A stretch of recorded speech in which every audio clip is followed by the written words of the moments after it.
Hi, Jeff Caminiti here, coming to you from Maple Hill in the Launch Kitchen. And one of the things that I want to talk to you about today is the true fundamental of weight transfer. So there's a lot of different things out there that say you shouldn't slide your hips, and I want to clear that up today and tell you what that means and what it doesn't mean. So when we're looking at sliding, we don't want any, as a right-hander, we don't want any movement laterally this way when I swing the golf club. I don't want my hips to move this way. I don't want my head to move this way. All right?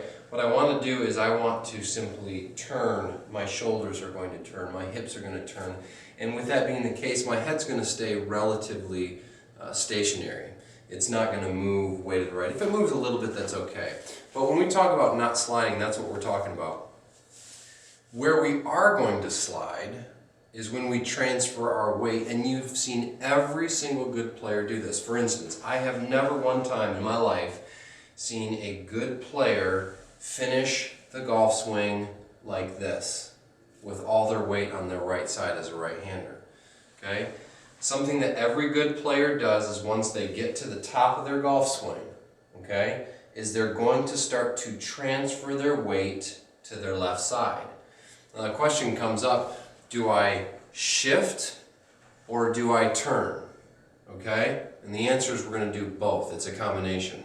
So for instance, if I were to get up here at the top of my backswing and all I was going to do was to turn my hips, you might see someone look something like this. Okay? If I was going to just shift my weight, well, I can only do that so long as well.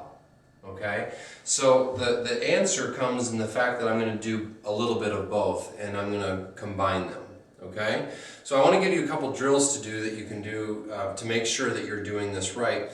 And right now, this time of year too, when it's cold outside, I love to give people drills they can do in their house, in their living room at 10 o'clock on a snowy January night. Okay.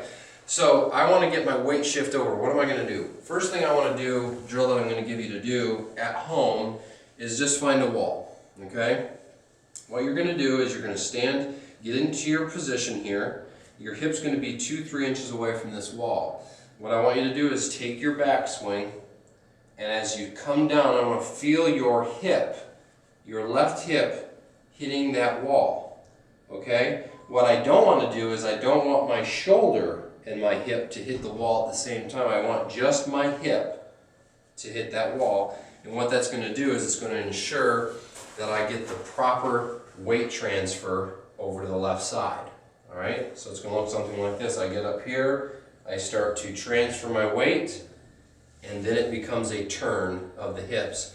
When I'm done with the swing, my chest, my shoulders, you may have heard this before, get your belt buckle facing the target. So from this view, down the line, it looks something like this. I get up here like this. As I start to turn, I'm shifting. And when I'm done with the swing, I have all my weight on my left side. All right, so let me hit one here for you. I do my setup like so. When I'm done with the swing, I have all my weight over here on my left side. You can see my right heels come up. Hips are shifted through. So, next time you're wondering, should I shift my weight or do I turn? It's actually a combination of both. Okay? Hope that tip helps you. Try that at home. Until springtime, keep it in the fairway, my friends.